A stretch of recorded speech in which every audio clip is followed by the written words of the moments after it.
Hello, I'm Ingrid Jansen. And hi, I'm Judy Denny. And we're here at the Michael and Judy Denny Peony Garden at the Oshawa Valley Botanical Gardens.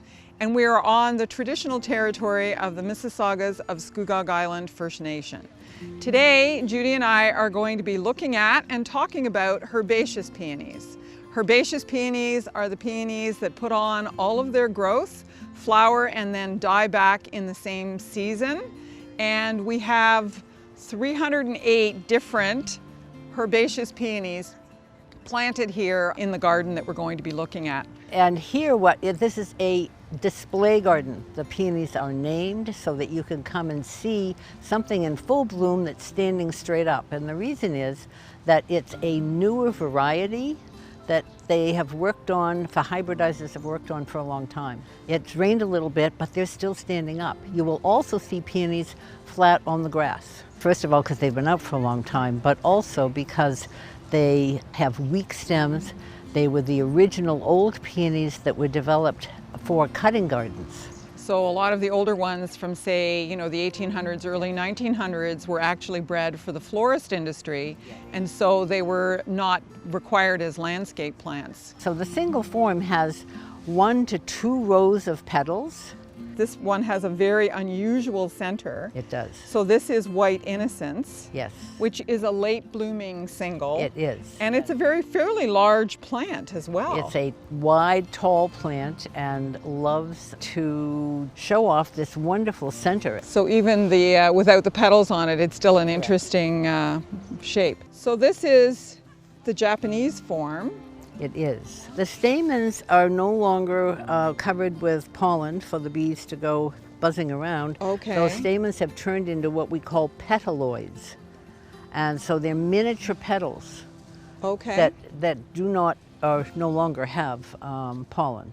The next one we're going to talk about is a double peony, right? We have quite a few of those here. Here's one here that's just hanging a bit because it is a bit wet, and that's a lovely one. It has kind of a light pink blush tone to it with a white center. This is double because you can't actually see the center, is that correct? You can't see the center, and many of them do not have any pollen at all, so they don't set seed. And they often have side buds, so you can see on this particular plant, there's several more buds to come. There's a lot of buds to open here. This garden is predominantly a pink bloom going over, but that has a lot of buds to come out. Judy, this is what you would call, this is still a double, but it is a specific type of double called a bomb, is that correct? That's correct. So you get the guard petals around the outside and you get a very full poof of lots and lots of petals coming out of the center. So this one is Miss America, and this is a semi-double, and it's a semi-double because it has more than 2 rows of petals.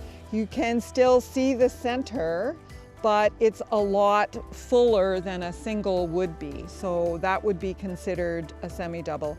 How long a bloom period do peonies actually have? We like to promote that we get 6 weeks of bloom. If you have a garden and you only have room for 3 to 5 peonies, not a lot of room, if you choose them well, you can actually end up with 6 weeks of bloom. The Canadian Peony Society website is peony.ca. Under vendors, and go and have a look, and they will tell you if it's sort of early, middle, or late.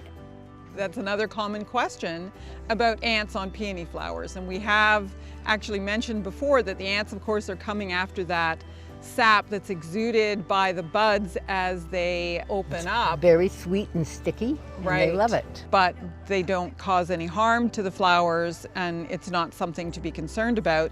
That finishes our discussion on herbaceous peonies here at the Michael and Judy Denny Peony Garden. We'd also like to thank our sponsor, TD Canada Trust, for sponsoring these videos that we have done for you for the Virtual Peony Festival.